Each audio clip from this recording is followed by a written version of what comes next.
Olá, pessoal, boa noite, sejam bem-vindos ao canal Democracia.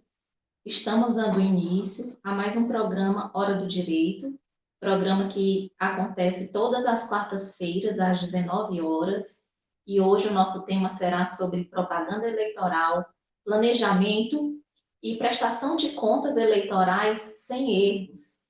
Estaremos recebendo dois grandes profissionais especialistas no tema, que é o Pedro Stanley, contador, especialista em contabilidade pública, e o Dr. Marlon Brito, que é advogado eleitoral e procurador-geral do município de Floriano, Piauí. Vamos esperar uns 2 minutinhos aqui, enquanto o pessoal entra aqui na nossa live. Enquanto isso, compartilhem, divulguem. É um tema muito importante, necessário e urgente, vista que as eleições municipais estão se aproximando e nós, enquanto cidadãos, nós precisamos estar atenados a este tema. Boa noite, Adriano Bezerra. Satisfação tê-lo em nosso canal esta noite, participando dessa live. Fique à vontade para comentar e fazer questionamentos.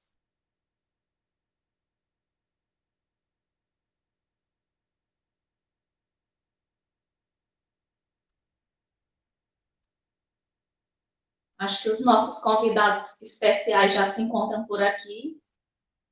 Então, eu gostaria de chamar o nosso convidado, um dos nossos convidados, o Dr. Marlon Brito, para entrar aqui na nossa live. Boa noite, Fernanda. Boa noite, professor Marlon. Professor Carlos. Realmente agradecer pelo convite, pela participação do canal Democracia, um assunto de grande importância e relevância, já que estamos no ano eleitoral, e um ano diferenciado depois da pandemia do Covid-19. Então, estaremos aqui tentando esclarecer algumas dúvidas pertinentes ao tema. Doutor Marlon, eu gostaria de pedir que você se apresentasse para as pessoas que estão nos assistindo. Eu sou bacharel em Direito pela Universidade Federal do Piauí, me formei no ano de 2003, sou especialista em Direito Eleitoral e Direito Público, professor da Universidade Estadual do Piauí, da UESP, também da Universidade Federal, e atualmente estou ocupando o cargo de Procurador-Geral do município de Floriano. Certo, muito obrigada. Eu gostaria de chamar aqui para entrar ao vivo conosco o nosso outro convidado, também especialista no assunto, na parte de contabilidade pública, que é o Pedro Stanley. Olá, Pedro, boa noite, seja bem-vindo. De já, eu peço que você se apresente para os nossos participantes que nos acompanham todas as quartas-feiras aqui no canal Democracia. Olá, boa noite. Primeiro, agradecer pelo convite, né? É um canal de extrema importância. Acredito que no momento em que a gente vive, situações e apresentações como essa são de extrema importância, né? Bem, eu sou Pedro Stanley, sou contador, limito na área comercial, na área pública, e gosto de dizer que eu sou um apaixonado nessa área eleitoral, né? Sou pós-graduado em auditoria e controladoria, especialista em contabilidade pública e especialista em prestação de contas eleitorais, né? Limito na área desde 2008, né? E sempre trabalhando nessa área, aperfeiçoando, né? Acredito que a gente está num momento delicado e são situações como essa aqui, só tem a engrandecer a todos que estão nos assistindo agora. Muito bem, obrigada pelas apresentações. Pedro, você tem escritório de contabilidade, né? Você atende quais regiões? Isso, nós temos escritório de contabilidade aqui na cidade de Floriano, né, Piauí, e a gente atende todos os municípios aqui próximos, né? Todos os municípios aqui a gente está atendendo aqui próximo aqui de Floriano. Já limita, como eu falei anteriormente, a gente trabalha na área desde 2008, sempre nessa área eleitoral. Muito bem. E você, doutor Marlon Brito, você como especialista, né, em direito eleitoral, você atende apenas a região do Piauí ou atende também outros estados?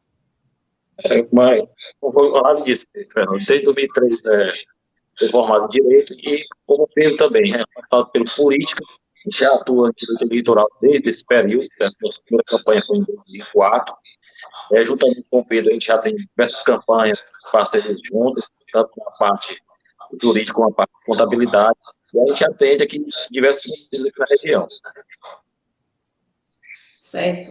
Então, vamos dar início à nossa discussão, né, da noite, que é sobre propaganda eleitoral, planejamento e prestação de contas eleitorais sem erros. E para a gente iniciar essa discussão, eu gostaria de perguntar para você, Pedro, se me permita chamar assim. Sim, pode ficar à vontade. Como é feito o planejamento de uma campanha eleitoral? E o que um pré-candidato deverá fazer neste período de pré-campanha eleitoral? Ótimo, perfeito. Eu gosto de sempre salientar da seguinte forma: o pré-candidato, na verdade, ele se dispôs, ele colocou o seu nome à disposição nesse momento, né, para apreciação dos seus futuros eleitores, daquelas pessoas que têm afinidades, né, ao pré-candidato, né? E, de fato, ele ainda não é candidato, de fato. Então, existem algumas certas limitações que ele tende a fazer, né? E aí existem alguns questionamentos, né? Alguns pré-candidatos perguntam, e essas despesas agora de pré-candidatura, eu vou ter que contabilizá-las? Não, de fato não. Por quê? Porque até então ele não passou ainda por uma série de situações, como o quê? Ele está no ato de pré-candidatura, depois ele vai passar por um ato de convenção, depois ele passa por um registro de candidatura, abertura de conta e posterior a isso é que ele pode efetuar suas despesas, certo? Então, até então, ele somente se dispôs, colocou o seu nome para apreciação popular, né? Mas até então ele não pode efetuar despesas de fato, né? Mas a resolução, ela fala o quê? Ela fala em que ele pode arrecadar, não é isso? Então, quando a gente fala em planejamento, da seguinte forma, a gente sabe que, como as eleições elas foram para frente, né, para o dia 15 de novembro, né, que até então era em outubro, né? E como ela foi para o dia 15 de novembro, acredito que é o momento agora de planejar, de se planejar, né? Começar a anotar o que eu vou gastar, né? Como é que eu vou gastar? Quais as obrigações que eu devo ter, né? Começar a se organizar, eu vou colocar o veículo de um amigo meu, o veículo de um parente na campanha, começar a se organizar dessa forma, né? Depois que ele tiver com um planejamento de despesas, né, do que ele pode gastar, ele começa a se perguntar com o que ele vai arrecadar, como é que ele vai arrecadar, né? Sabemos que tem algumas limitações que a gente vai falar posterior, né? Mas ele começa a se perguntar como é que ele vai arrecadar, de que forma que ele vai poder arrecadar. Eu gosto de falar, como você vai construir uma casa, né? Você vai construir uma casa, você tem que ver fazer um orçamento, né? Mais ou menos de quanto é que você vai gastar, não é isso? Para você ter mais ou menos uma ideia, um planejamento orçamentário para isso, não é isso? Então, da seguinte forma, o candidato começa a anotar as suas despesas, veja mais ou menos quanto é que ele pode gastar de combustível, material gráfico, santinho. Agora, temos também a questão do impulsionamento, né? Que mais à frente o Marlon vai falar essa questão do impulsionamento, que é uma despesa de campanha, ela vai entrar como despesa de campanha esse ano, né? Então, eu acho que o momento de pré-campanha é um momento de planejamento, começar a se organizar com que despesas vai ter e como é que vai poder arrecadar. Eu acho que é mais ou menos assim. Muito bem, Pedro. Muito obrigada pelos esclarecimentos. E, doutor Marlon e Pedro, né? Nós sabemos que o período eleitoral este ano ele vai ser diferenciado por diversos motivos, né? Estamos vivenciando um cenário muito conturbado devido à pandemia do Covid-19 e também por algumas alterações legislativas que ocorreram. Então, doutor Marlon, sobre isso, o que você poderia nos falar sobre essas mudanças que acontecerão nessas eleições de 2020, que foram trazidas pela Emenda Constitucional 97 de 2017. E também, já pegando esse tema, que você também nos falasse um pouco sobre a a cota de reservas, né? Certo, bem. É importante ter. Essa emenda constitucional 97, de 2017, trouxe três principais pontos. O primeiro ponto que a gente pode tratar é o quê? A vedação das coligações partidárias proporcionais. Então, a gente sabe que o nosso sistema eleitoral ele era dividido em dois sistemas: o sistema majoritário e o sistema proporcional. O que são esses sistemas? O sistema majoritário é aquele que o candidato ele é eleito com a maior quantidade de votos. Marlon, desculpe lhe interromper, o seu som está cortando. Você quer fazer um teste sem o fone para ver se fica melhor? Está ouvindo melhor? Agora sim. Ouvindo melhor? Certo. Então, como eu estava dizendo, Fernando, a Emenda Constitucional 97 de 2017, ele teve três grandes pontos que foram abordados. O primeiro ponto é o quê? A vedação das coligações proporcionais. O nosso sistema eleitoral tem dois sistemas. Nós temos um sistema majoritário e temos o sistema proporcional. Que é esse sistema? O sistema majoritário é aquele em que o candidato é eleito com a maior quantidade de votos. No caso do prefeito, do governador, do senador, do presidente da República. E o voto proporcional, da eleição do sistema proporcional, é aquela em que se vai apurar um coeficiente eleitoral, ou seja, se computa o número de votos válidos e é dividido pelo número de cargos daquele que ele está concorrendo, por exemplo, dos vereadores, deputado estadual, deputado federal, e depois pega-se o quociente eleitoral e se divide-se pelo coeficiente partidário, ou seja, o número de votos que aquele partido teve na eleição. E aí se tem o número de vagas para aquele partido. Com a emenda constitucional 97, nós não vamos ter, nessa eleição, o sistema proporcional para vereadores, certo? Então, nós vamos ter as coligações majoritárias, ou seja, onde os partidos vão se reunir para indicar um candidato a prefeito, mas os candidatos a vereadores não vão mais participar de coligações, ou seja, os candidatos eles vão concorrer dentro do seu próprio partido. Uma outra situação que a emenda trouxe, certo, foi a questão do fundo partidário, certo? Que se trata desse fundo partidário. O fundo partidário é um fundo especial de assistência financeira aos partidos.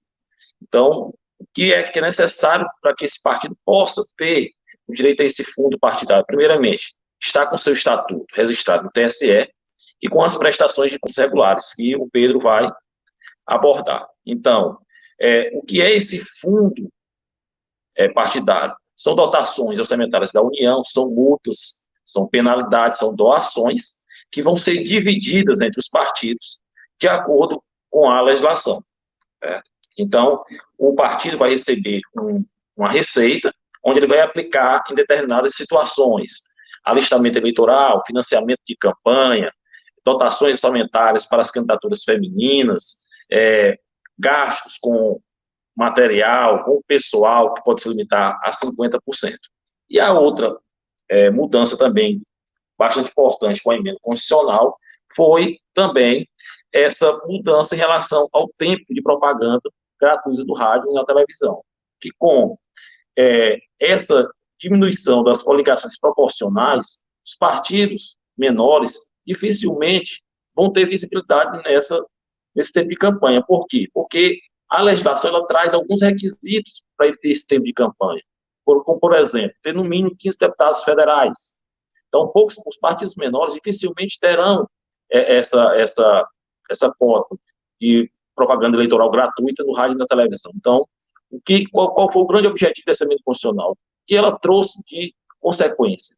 Ela trouxe, normalmente, que os partidos menores eles vão ter menor visibilidade, não vão conseguir eleger seus candidatos, então eles vão ter, normalmente, se unir aos grandes partidos, né, para que possam realmente ter os seus representantes. Bom, e surgiu a pergunta aqui do professor Carlos Reis. Ele quer saber o que é fundo partidário. como eu falei, o que é o fundo partidário? O fundo partidário é um fundo especial, certo, de assistência a financiamento de partidos políticos. Então, existe um orçamento, certo? Uma dotação orçamentária da União, ela engloba tanto a dotação orçamentária da União, como o pagamento de multas, penalidades, doações, que vai ser destinada aos partidos políticos, de acordo com a sua participação prevista legalmente, para que eles possam aplicar em diversos atos de campanha. Como falei, o financiamento propriamente dito da campanha, o alistamento eleitoral, o pagamento de despesas de serviços, manutenção do partido político, instituição de órgãos de pesquisa, de propaganda eleitoral, também testação da campanha em relação à campanha de incentivo à campanha das mulheres. Então, o fundo partidário será utilizado totalmente nessas atividades, certo? Sempre respeitando o percentual estabelecido na legislação eleitoral. Certo. Doutor Pedro Stanley, nós sabemos que as contas eleitorais, elas são passíveis de apreciação dos tribunais eleitorais, correto? Então, assim, diante dessa obrigatoriedade de prestação de contas, como fazer uma prestação de conta eleitoral sem erros? Ótimo, perfeita pergunta. Vamos lá. Deixa eu ver. É preciso, de início, você começar a verificar algumas informações. Primeiro, como o doutor Marlon falou, é preciso verificar se o seu partido, né, apresentou todas as suas prestações de contas anuais, certo? Se ele já realmente já começou a questão da arrecadação financeira, você já começou, que é através da vaquinha eletrônica, né, que podemos falar posteriormente. E também temos também a questão, é preciso saber como é que ele vai arrecadar e como é que e quais são as despesas que ele podem executar, certo? Bem, questão das despesas, né? É preciso saber a natureza desses gastos, né? Se é material impresso, se é publicidade, se é aluguel, transporte, remuneração de qualquer espécie. Sabemos agora que há a obrigatoriedade da contratação do advogado e de um contador, né? Nas eleições anteriores aí, qualquer administrador financeiro, qualquer pessoa fazia a execução desses serviços e havia muita diligência, havia muitos problemas futuros aí, né? Mas agora, com a contratação de um profissional da contabilidade e um advogado, o TSL entende que a prestação de conta vai ser feita mais de forma mais correta, né? De forma mais apresentável, digamos assim, certo? E também temos a questão dos limites, né? Dessas despesas, né? Sabemos também que essas despesas elas não podem ser feitas de qualquer forma, né? O Tribunal Superior Eleitoral hoje ele dispõe de um limite, né? Quer dizer, ele vai se dispor ainda de um limite, que na verdade desde o dia 1º do dia 15 de maio, né? Já era para estar disponível essa planilha, mas acredito que até o dia 30 de agosto essa planilha já vai estar disponível. Então, todo candidato, ele tem um limite de gastos, né? E aí nós temos algumas limitações, certo? Como o quê? Como alimentação, ele só pode gastar 10% do seu limite de gasto, veículos, ele tem uma limitação, certo? Tem também a questão das formas, né? É preciso, para que tenha uma prestação de contas sem erros, sem diligências, é preciso uma transparência, digamos assim, né? E para uma certa transparência, é preciso que tudo seja transitado pela sua conta bancária, né? Através de cheques nominais, TED, né? Contando que tudo fique lá no seu extrato bancário, certo? Certo. Muito obrigada pelo esclarecimento. Doutor Marlon, nós sabemos que ainda não temos candidatos, e sim pré-candidatos. Como também estamos em período de pré-campanha. Então, quando é que ocorre o registro da candidatura eleitoral? E quando será o período das convenções? E como essas convenções poderão ser realizadas nesse período de pandemia? Doutora Fernanda, é importante a gente separar essa parte em três tópicos. Certo? Nós temos o período da pré-campanha, temos o período da campanha intrapartidária e da campanha eleitoral propriamente dita. Com a emenda de 107, que foi agora aqui, recentemente, que alterou o calendário eleitoral, nós vamos ter o período de registro das convenções partidárias, que serão de 31 de agosto a 16 de setembro. Então, até o período das convenções, 15 dias antes, a gente tem a propaganda intrapartidária. Então, qual a diferença da pré-campanha e da propaganda intrapartidária? Então, a pré-campanha é aquele período que os pré-candidatos, eles têm que se apresentar ao eleitoral, se apresentar suas qualidades pessoais, seus planos políticos, se ele já é um político de mandato, quais que ele já realizou, quais os seus objetivos. Certo? Ele não pode, nesse período, fazer o quê? O pedido expresso de voto. Então, dos 15 dias que antecedem o período das convenções, nós temos a propaganda intrapartidária. É aqui o momento que o pré-candidato vai se apresentar para os convencionais, ou seja, ele vai chamar os convencionais, aqueles filiados ao partido dele, para que possam lhe apoiar a ser escolhido em convenção e, futuramente, ser um candidato. Então, nesse período, ele pode o quê? Nos arredores, onde vai ser realizadas as convenções, colocar faixas, colocar placas, mandar mensagens para os convencionais, convocando convenções.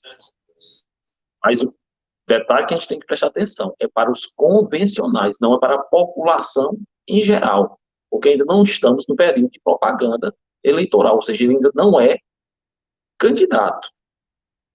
Após esse período, realizado as convenções, que com a mudança do calendário eleitoral em virtude da pandemia, da Covid-19, ficou até o prazo 16 de setembro, nós teremos o prazo de registro de candidatura, que é da data das convenções até o dia 26 de setembro.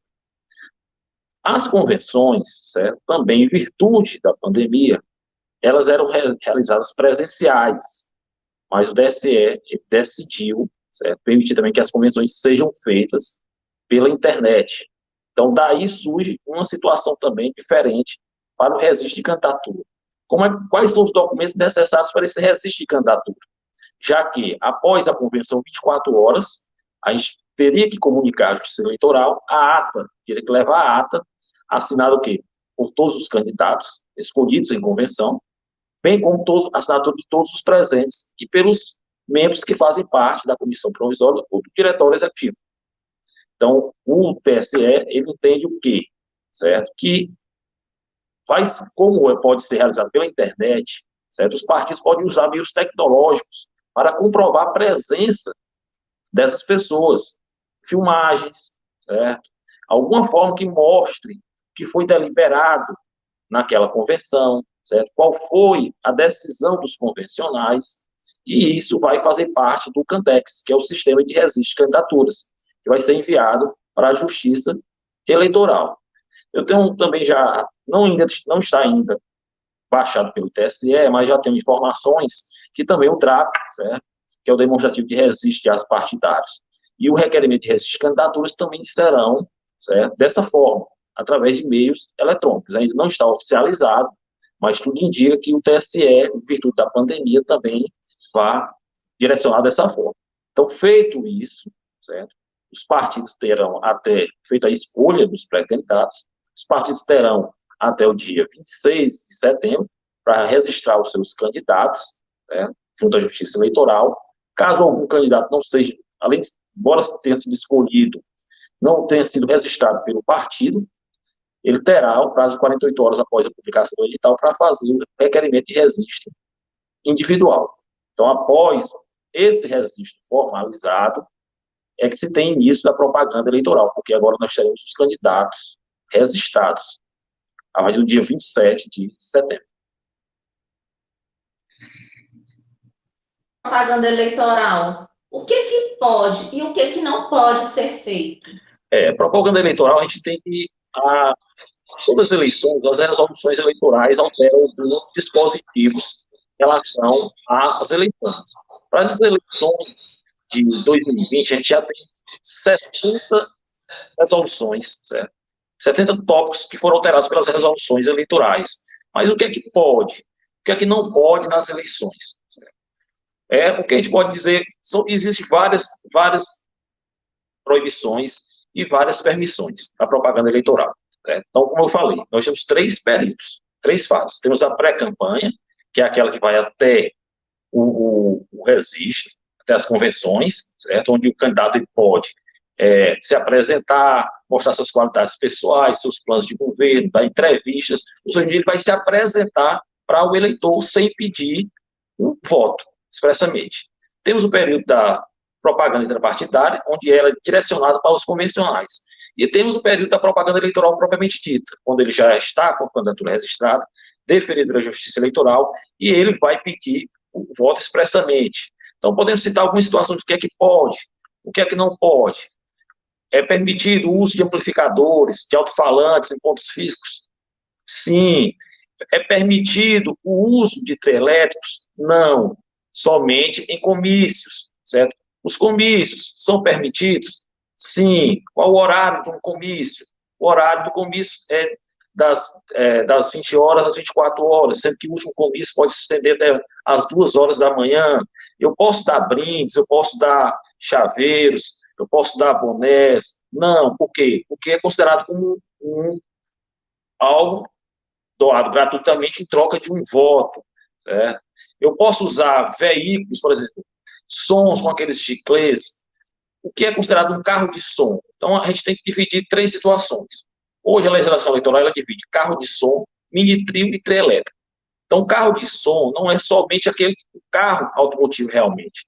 É todo aquele veículo, certo? Motorizado ou não, até mesmo de tração animal, que tem até 10 mil watts de potência. Os mini trios, que vai de 10 mil a 20 mil. Então, esses dois, particularmente, eles não podem ser utilizados circulando pelas cidades, a não ser que sejam passeados e carreados. O trio elétrico é aquele que vai de 20 mil a 30 mil watts. Então, esse pode ser utilizado desde que seja em comícios. Então existem várias permissões e vedações nesse sentido. O outdoor, eu posso utilizar um outdoor? Não. Então, é vedado tanto no período de pré-campanha como no período de campanha. Tem muito questionamento quanto a adesivos de veículos. Qual a permissão dos adesivos de veículos? Hoje o TSE tem um entendimento de quê?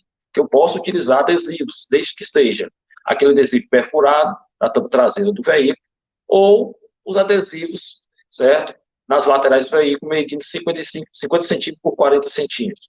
Então, muitas pessoas procuram, às vezes, burlar esse tipo de propaganda, ou seja, um efeito de outdoor. Eu coloco vários adesivos posicionados um ao lado do outro. A legislação eleitoral ela não permite nesse sentido. A gente pode também dar um exemplo em relação, por exemplo, aos comitês. O que é que eu posso utilizar num comitê?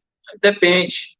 Se um partido tem um comitê central, eu posso usar faixas, certo? Com o nome do candidato, com o número do candidato, até 4 metros quadrados.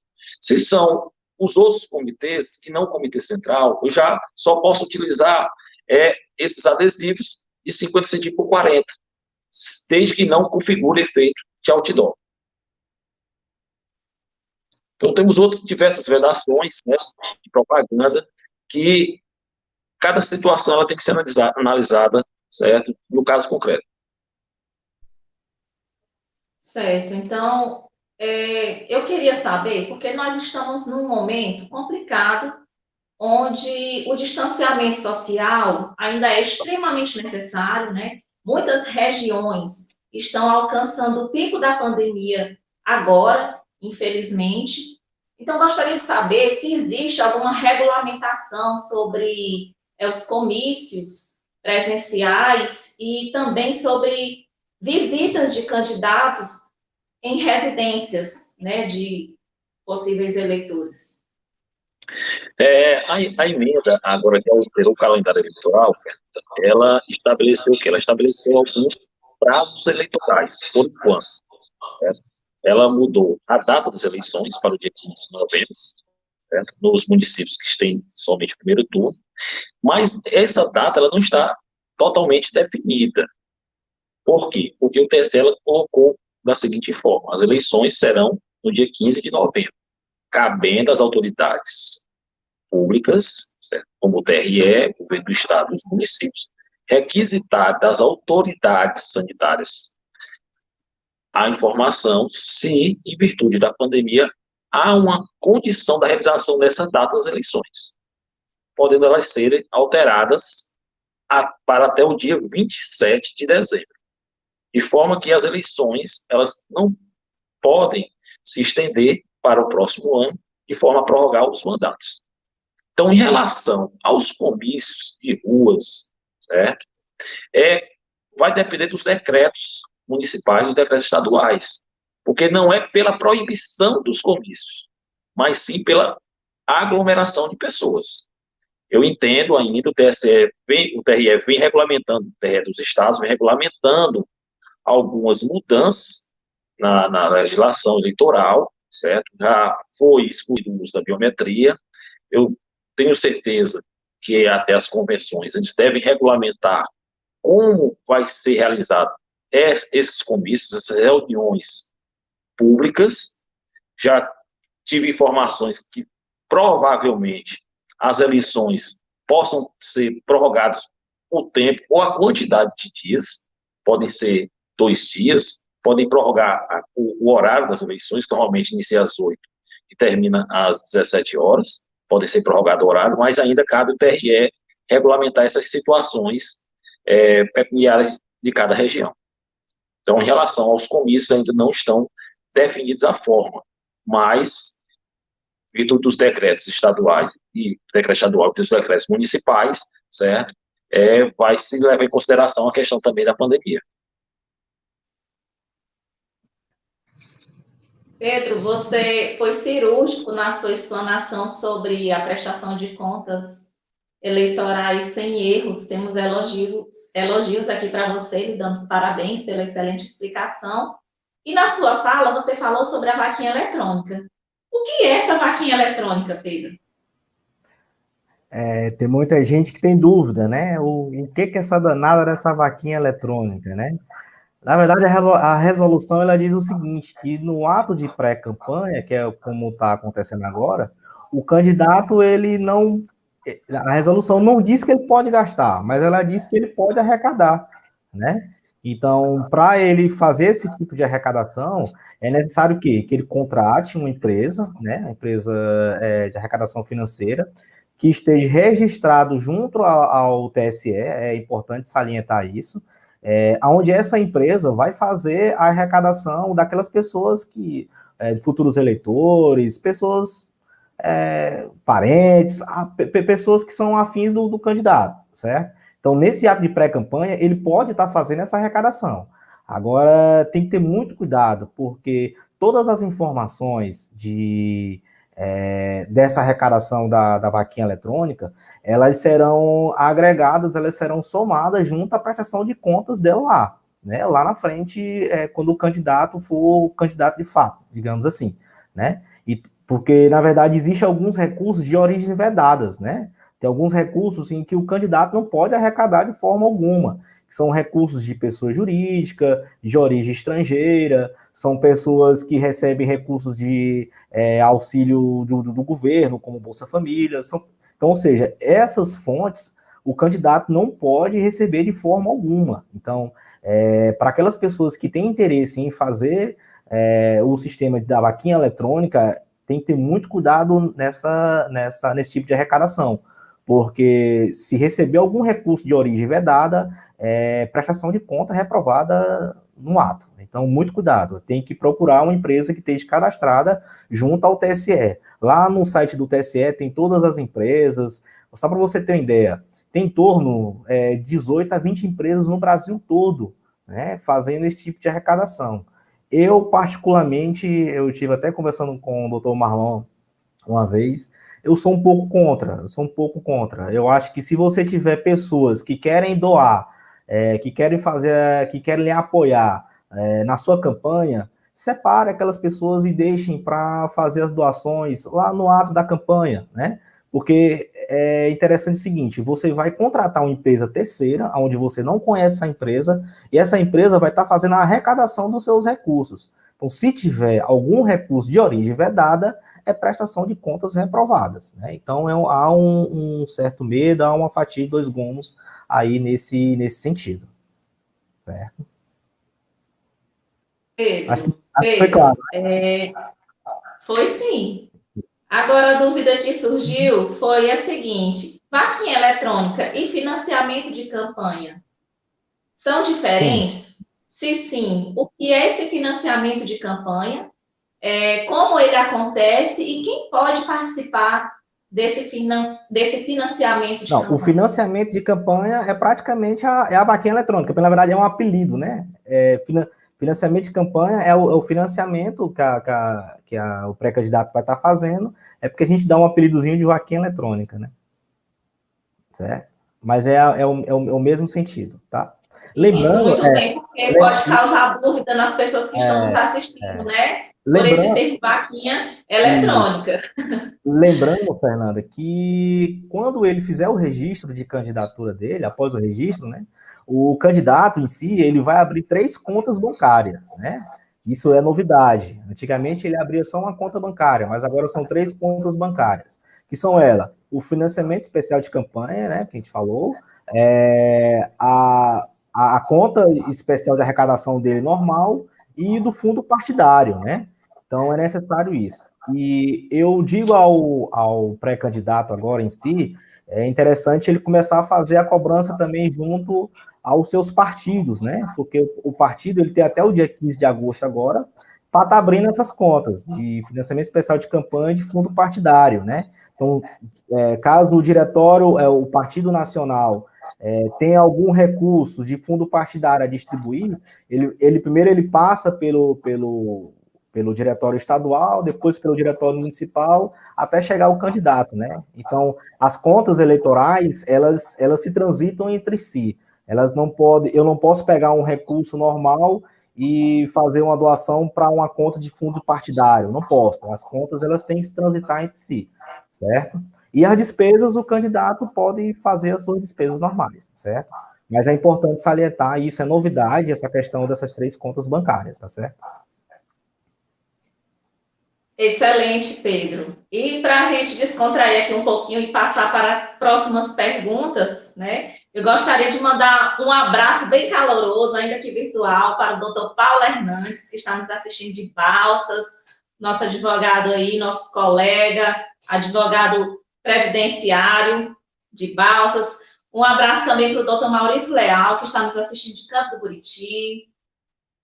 Também um abraço para minha amiga, que é presidente da Subcomissão da Mulher Advogada de Corrente, a doutora Lucilene. Um abraço para a professora Marluce, que está nos acompanhando em Bom Jesus, para a doutora Ana Beatriz, em Água Branca, para a Keitiene e o Arley, que estão nos assistindo diretamente de Goiânia, para Carlos e Natália, que estão nos assistindo de São Paulo.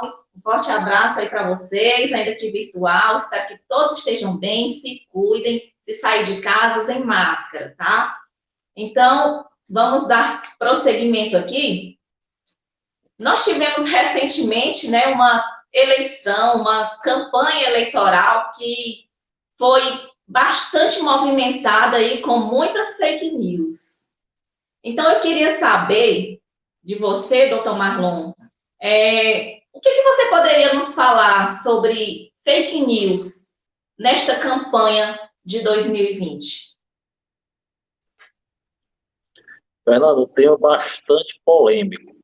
Não sei se você assistiu o Fantástico aí de domingo, onde foi derrubado diversas redes, certo, ligadas à campanha eleitoral de 2018. E a grande preocupação do TSE é de que ocorra também nas eleições municipais desse ano. Então, em virtude disso, não é só a fake news em si, certo, que o TSE está preocupado.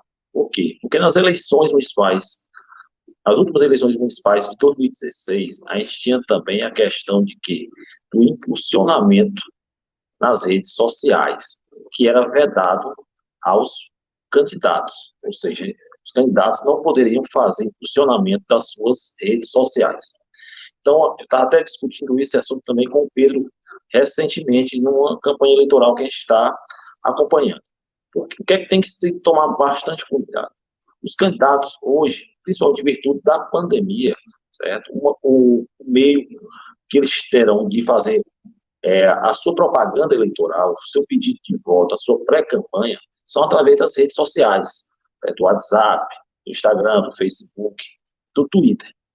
Então, esses candidatos, eles têm as suas páginas pessoais, onde eles publicam a sua propaganda eleitoral, publicam o seu plano de governo, a sua estratégia política, só que ele tem que prestar atenção em uma determinada situação. Nas eleições municipais anteriores, o impulsionamento de campanha, ele era vedado. Nessas eleições, o impulsionamento, ele é permitido. Mas como é que eu posso fazer esse impulsionamento de campanha? Esse impulsionamento só posso fazer através de uma pessoa jurídica. Por quê? Porque o candidato, até o registro de candidatura, ele não tem ainda o seu CNPJ. Então, ele pode fazer o quê? As suas publicações como pessoa física. Mas quando chegar o período da propaganda eleitoral dita, ele não poderá fazer esse impulsionamento na sua página pessoal como pessoa física. Ele só poderá fazer esse impulsionamento através da sua pessoa jurídica. Por quê? Porque se ele fizer como pessoa física, ele terá a sua conta, a sua prestação de contas reprovadas. E qual a grande preocupação disso? A maioria dos candidatos, eles não sabem que é o Facebook e o Instagram, durante esse período de pré-campanha, eles publicam normalmente todo tipo de propaganda eleitoral. Só que quando chegar no período da campanha propriamente dita, eles exigem que o candidato ele tenha feito um requerimento ao Facebook e ao Instagram, que seja liberado a publicidade política.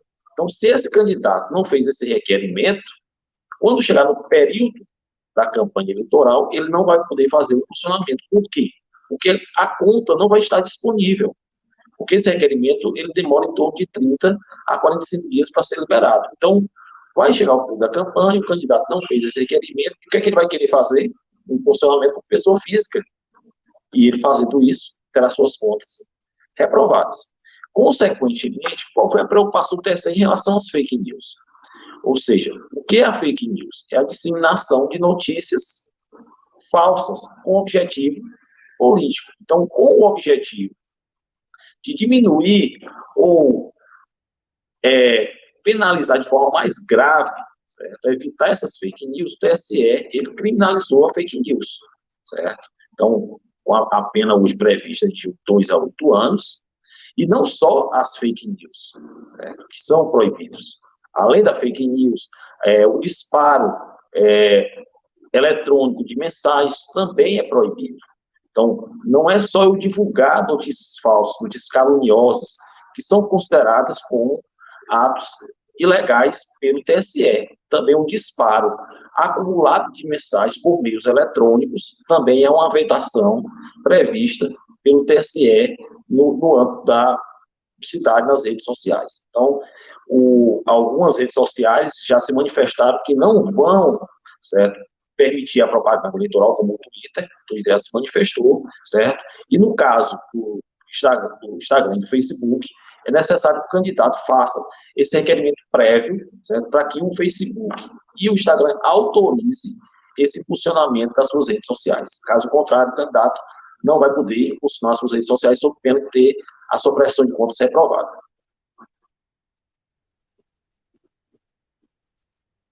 Ótimo, muito bom saber. Pedro, na sua fala, você já nos contemplou sobre gastos eleitorais, mas eu queria pedir que você falasse um pouco mais sobre esses gastos eleitorais para ficar bem mais claro para todos nós que estamos compartilhando deste tema de extrema importância, muitos elogios aqui para o tema do debate de hoje. Elogios aqui para você, doutor Marlon, pela sua excelente explanação também. A Rosa Rodrigues, ela está dizendo que o tema é muito importante e, diante da atual conjuntura que o mundo está passando, diante da pandemia, com certeza a Justiça Eleitoral terá mudanças. Vários colegas aqui da nossa cidade assistindo, prestigiando os colegas. Gostaria de mandar um beijo para a Glenda e para a Wilde, de São Raimundo das Mangabeiras, servidoras do Instituto Federal. E vou passar a palavra para você agora, Pedro. Fernando, eu gosto de dizer que é de extrema importância um candidato fazer a contratações de 3 responsáveis, digamos de 4 responsáveis, que são ele: um administrador financeiro, um advogado, né, que seja entendedor da área, tá? De um contador e de uma pessoa responsável pelo marketing. Acredito que essas 4 pessoas têm que andar junto, têm que entrelar juntos, né? Como você viu na fala do Dr. Marlon agora, a resolução ela diz algumas coisas que pode, o que não pode, né? O profissional de contabilidade, na verdade, ele vai estar disposto a contabilizar as informações que vão estar na sua campanha em si, né? Então é interessante, eu digo isso direto para alguns clientes que nos procuram. Procura algum profissional de contabilidade que entenda da resolução, que já que esteja dentro que esteja entendendo da situação, ainda mais num momento tão delicado que nós vivemos, né? Porque a contabilidade em si, ela é feita através dos seus gastos, das suas receitas que é feita, né? Eu gosto sempre de dizer, são as dicas que eu dou. Muito cuidado com as arrecadações que foram feitas. Uma outra dica que eu dou de extrema importância para você que é candidato, que esteja sempre olhando o seu extrato bancário, né? Porque pode acontecer. Teve um candidato, nós trabalhando na eleição passada, ele não se atentou e recebeu uma origem de recurso de origem não identificada, ele não soube dizer, isso foi na prestação de conta dele, e a prestação de conta dele foi reprovada. Então, é importante o candidato em si, ele ficar olhando o seu extrato bancário, através do seu administrador financeiro, né? Porque o candidato em si, ele vai estar na rua pedindo voto. Então, é preciso que ele tenha uma boa assessoria para isso, certo? Sobre a questão das despesas em si, né? São as despesas que eles vão atrelar junto à sua prestação de conta. Despesa com combustível, despesa com veículos, despesa com material impresso. Sabemos aí que essa questão de material impresso tem algumas limitações, né? Inclusive as gráficas já estão por dentro disso aí. Existem umas limitações de tamanhos de adesivos assim em si, né? E uma outra dica importante, que nós falamos da questão do planejamento, é que ele não estoure o limite de gasto dele, né? Que ele não estoure o limite de gasto dele. Outra questão de extrema importância também é que ele estabeleça as regras dos prazos das entregas, né? Uma outra novidade para essa eleição, que na eleição passada já tinha e não foi levado muito à risca junto aos cartórios eleitorais, mas esse ano vai ser levado à risca isso, que é a questão da entrega das obrigações no prazo de 72 horas, tá? Ou seja, o candidato fez uma despesa, digamos, no sábado, né? Fez uma despesa no sábado, pagou aquela despesa, ele tem até 72 horas para apresentar para informar aquela despesa em si, certo? E posterior, né, nós temos o prazo da entrega da prestação de conta aí, que vai até o dia 15 de dezembro, certo? Esse é o prazo final para a entrega da prestação de conta. Então, essa é a dica que eu dou. Tente procurar uma assessoria em que lhe dê um suporte bom, em que realmente entenda dessas informações, que você pode gastar, do que você pode arrecadar, né? Mas essa é a dica que eu dou, que não ultrapasse a questão dos limites eleitorais. Caso você venha a ultrapassar, existe a questão das multas que são altíssimas, chega até 100% do valor que ultrapassar o limite de gastos, né? Então, essas são essas dicas mais ou menos que eu dou para você. Mas o que pode, o que não pode, né? Isso é atrelado mais a essa questão do jurídico aí. Eu e o Marlon, a gente trabalha junto, graças a Deus a gente tem essa afinidade, eu sempre estou entrando em contato com ele sempre está entrando em contato comigo. Então, é interessante você, candidato, que você procure uma equipe que esteja antenada, que esteja atrelada um ao outro, para que você não tenha problemas futuros lá na frente, né? Certo. Então, assim, já que o nosso tema hoje é sobre eleições, jamais poderíamos deixar de falar sobre o que eu vou passar para o doutor Marlon nos abrilhantar nesta noite agora. Doutor Marlon, eu peço que você contribua mais ainda conosco, falando sobre a cláusula de reserva, candidaturas laranjas e quais as consequências que podem acontecer em caso de comprovada candidatura laranja. Fernanda, inicialmente, antes de a gente entrar no tema, queria mandar um abraço aqui para o doutor Adriano, lá da região de Rio Grande, o grande editorialista lá da região, está nos acompanhando aqui, doutora Miriam. Esse tema ele é bastante importante, certo? Da cláusula de reserva das candidaturas laranjas, certo? A gente está vendo aí, certo, a situação que ocorreu nas eleições presidenciais, certo? Em relação a candidaturas laranjas. Tivemos uma decisão inédita no Piauí em relação a essas cláusulas de reserva, até da cidade de Valência, em que toda uma coligação teve todos os seus vereadores eleitos cassados em virtude disso. Então, o que é que essa cláusula de reserva ela diz? Ela diz que 30% das vagas são reservadas por sexo. A maioria dos candidatos, eles interpretam que 30% tem que ser de candidaturas femininas. Não é isso. Certo? A gente tem que observar a quantidade de candidatos que serão registrados pelo aquele partido. Então, 30% ela é reservada ou para homens, certo? Se a gente tiver maior número de candidaturas femininas, ou 30% para mulheres, se a gente tiver maior número de candidatos do número masculino. Então, essa percentual, ela tem que ser preenchida. Não adianta a gente colocar um número inferior, porque quando é enviado, certo, o requerimento de registro de candidaturas, quando é enviado o draft para a Justiça Eleitoral, o próprio sistema da Justiça Eleitoral faz esse cálculo. E se não atingir os 30%, esse registro de candidatura daquela coligação daquele partido será interferido. E o que é que os partidos normalmente fazem para preencher esse percentual? Normalmente, as candidaturas femininas são menores, colocam várias mulheres só com o intuito de preencher esse percentual, aonde essas candidatas, certo, elas não efetivamente vão desenvolver as suas candidaturas, certo? Ou seja, elas são apenas candidatas para preencher a cota, mas não efetivamente exercem a sua candidatura, não pedem voto, não votam nem em si mesmo, certo? Então, o TSE, o TRE, nunca tinha olhado de forma concreta para essa situação. E nas últimas eleições, certo, municipais, a gente teve uma decisão, foi inédita no Brasil, em que, na cidade de Valença, uma coligação teve vários candidatos eleitos, e essa coligação teve todos os seus vereadores eleitos cassados. Por quê? Porque o TRE entendeu que aquelas candidaturas não foram realmente realizadas, elas foram apenas para preencher a cota exigida pela Justiça Eleitoral.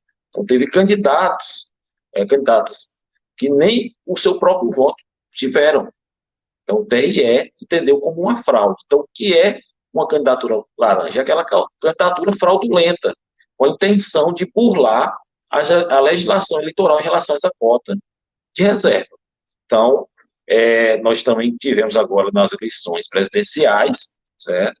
Inclusive do partido do presidente PSL, em que se foi detectado que algumas candidaturas femininas eram apenas para se fazer um repasse, certo, dos partidos dessas candidaturas. Então, elas efetivamente não tinham gastos, não tinham nenhum tipo de gasto de campanha, atos de campanha, não tinham votos, não pediam votos, não desenvolvia a sua propaganda eleitoral durante o período eleitoral. Então, era só para arrecadar o repasse financeiro do partido, que era devolvido para membros do partido. Então, é uma preocupação que os partidos devem ter, certo? Porque já tivemos em 2 eleições sequenciais essa situação, tanto nas eleições municipais, certo, como nas eleições presidenciais, que o TRE e o TSE, eles configuraram essa situação.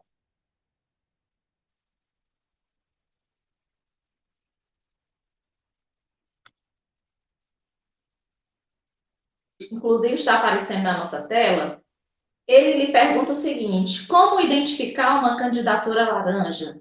Além da quantidade de votos, há outros elementos? Sim, é como até mandar um abraço aí para o Gilmar, certo? Meu aluno, um grande aluno, hoje colega advogado.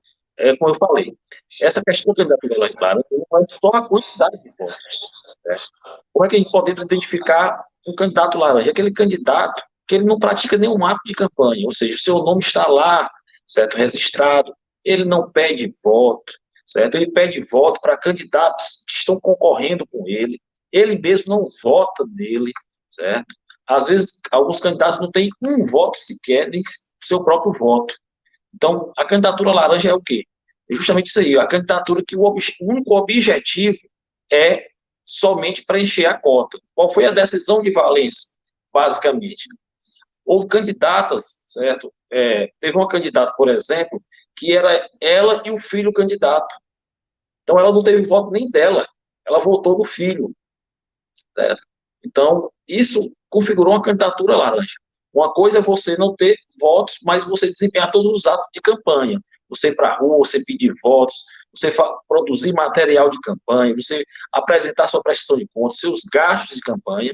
E a outra coisa é você não exercer nenhum ato de campanha, não tem prestação de contas zeradas, não desenvolveu nenhum tipo de material de campanha, não foi para comício, não pediu voto para si. Então, essa é considerada a candidatura laranja.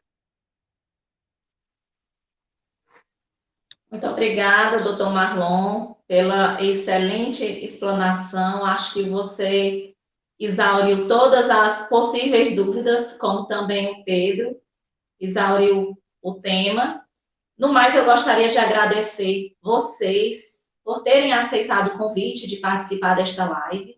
Todas as quartas-feiras, às 19 horas, nós trazemos temas relevantes para discussão perante a comunidade. E de já eu quero dizer a vocês que o canal está aberto, voltem sempre, tá? Para contribuir conosco. E agora eu vou deixar o momento para que vocês façam as suas considerações finais, iniciando pelo Pedro, seus agradecimentos aí, suas considerações finais, Pedro. Fernando, dizer que sou muito grato pelo convite, né? Acredito que momentos assim é de grande relevância, não só para o candidato, mas para a população em si, né? Saber de fato o que pode, o que não pode, o que ele pode cobrar do seu candidato, digamos assim, né? Então, momentos assim são muito importantes, né? Acredito que eu tenha passado algumas dicas, algumas situações sobre a prestação de conta eleitoral, né? Em tese, acredito que a gente tem que estabelecer todas as regras em que o TSE dispõe para a gente, né? Do que pode, do que não pode, estabelecendo os prazos de entrega das prestações de contas, né? Acredito que estabelecendo todas essas regras, com certeza o candidato vai ter uma prestação de contas sem erro. Passamos por um momento difícil, um momento delicado. Acredito que a eleição ela vai ser mais de corpo a corpo, vai ser mais o voto mesmo, pedindo um voto nas casas em si, né? Eu gosto de dizer, tem até alguns clientes que dizem, Pedro, eu acho que eu vou gastar menos, né? Porque ele não vai andar tanto, né? Digamos assim, não vai colocar muita gente, não vai ter... Porque no momento delicado em que a gente vive, com essa pandemia, acredito que vai ter algumas limitações, né? Algumas certas limitações referente à eleição, mas estabelecendo todas as regras em que a resolução nos permite, entregando todas as prestações de contas dentro do prazo, não extrapolando o limite de gasto, que isso é importante salientar, recebendo os recursos de origem corretas, não recebendo recursos de origem vedadas, né? Com certeza o candidato vai ser vitorioso. Eu gosto de dizer que o candidato ele tem que se preocupar durante o período de pré-campanha, durante o período de campanha e após a eleição, que é a entrega da sua prestação de conta, né? Porque não adianta nada ele ganhar a eleição e ter suas contas reprovadas, né? Então, é importante estabelecer esse cronograma de datas, né? Com certeza o candidato vai ser vitorioso. Mas, para mim, Fernando, foi um prazer muito grande e espero receber outros convites, né? A gente está à disposição para isso, tá bom? Com certeza receberá. A satisfação é toda nossa. Agora eu passo a fala para você, doutor Marlon. Só agradecer, Fernando, pelo convite, certo? Parabenizar pelo canal, eu já venho acompanhando algumas lives, o canal está de parabéns. E dizer, como o Pedro falou, certo? A grande preocupação dos pré-candidatos, dos candidatos, é que hoje as eleições, elas não têm normalmente só um ou dois turnos. Normalmente ela tem o primeiro turno, o segundo turno, e o terceiro turno, que são as disputas judiciais, certo? Após as eleições. As eleições, elas deixaram de ser aquelas eleições em que o candidato se preocupava somente em pedir um voto. Então, como o Pedro falou, normalmente os pré-candidatos, os candidatos, eles têm que estar atentos às regras eleitorais, porque mais do que nunca as eleições elas se tornaram algo profissional, certo? Em que o candidato tem que ter uma boa assessoria jurídica, uma boa contabilidade, um bom marketing, uma boa gestão financeira. Para quê? Para que após as eleições não tenham problemas que tenha que se disputar, certo, o mandato eletivo na justiça eleitoral. Então, aqui, o nosso objetivo não é dizer o que pode e o que não pode aos pré-candidatos, certo? Além de esclarecer à população algumas dúvidas, é trazer aos candidatos orientações que eles devem seguir para que eles não tenham esses problemas futuramente. E esse canal, mais do que nunca, ele é importante para que a gente possa levar essas informações a todos os pré-candidatos, a toda a população, nesse momento difícil, em que a gente não pode estar no corpo a corpo, certo? Onde as redes sociais, eu acredito, certo? Em alguns locais, vão ser o diferencial das eleições, certo? Outros ainda não são muito adeptos desse tipo de sistema, mas pelo que a gente vê, da forma que a Justiça Eleitoral está conduzindo esse pleito eleitoral, a tendência é que as demais eleições a gente tenha praticamente tudo via através das ferramentas tecnológicas, certo? E muito menos a parte presencial. Então, como o Pedro disse aí, a gente vem discutindo bastante temas, porque não só a população, nós também, operadores de direito, operadores da contabilidade, estamos vendo mudanças toda hora e também geram dúvidas na gente, certo? A gente tem os nossos canais de discussões jurídicas, contábeis, certo? Sobre essas mudanças eleitorais, porque a legislação eleitoral é muito dinâmica. Imagine os candidatos, certo? Que não estão todo dia se preocupando com isso. Então, eu quero agradecer mais uma vez o canal, certo? Agradecer você pelo convite, dizer que estou disponível a qualquer momento que você precisar, para tratar de outros temas, certo? E dar apenas essa sugestão aos pré-candidatos. Procure estar atenados, procure estar constantemente conversando com os assessores jurídicos, com os assessores contábeis, para que você durma tranquilo após as eleições. É igual o Pedro diz, né, Pedro? Candidato, até a eleição diz, nunca mais vou ser candidato. Certo? Não se preocupa mais com prestação de contas, não se preocupa mais com as demandas jurídicas, e na eleição seguinte é o primeiro que aparece dizendo que quer ser candidato e está com as pendências a serem resolvidas. Então, o nosso grande objetivo é o quê? Trabalhar de forma preventiva, evitar que os problemas aconteçam. Muito obrigada, doutor Marlon. O canal está aberto para você, volte sempre, para você também, Pedro. E de já eu quero convidá-los a participarem conosco na próxima quarta-feira, às 19 horas, aqui no canal Democracia, da nossa live, no Momento Hora do Direito. Nós falaremos sobre os desafios de uma gestão política eficiente diante do cenário pandêmico atual. E para falar sobre esse tema, nós estaremos recebendo o Joel Rodrigues, que é prefeito municipal aqui de Floriano, Piauí. Convido a todos que participaram da nossa live nesta noite de hoje, em nome do doutor Adriano Bezerra, que esteve aqui desde o início, eu quero agradecer a todos. Em nome da professora Wilde, da Glenda e da doutora Miriam Xavier, eu agradeço a presença de todas. Quero registrar também aqui a presença de uma participante fiel aqui no nosso programa, no nosso Momento Hora do Direito, que é a Betina, sempre presente nas nossas lives. Aguardo vocês na próxima quarta-feira. Foi uma satisfação imensa recebê-los. Mais uma vez, deixo aqui o meu muito obrigada.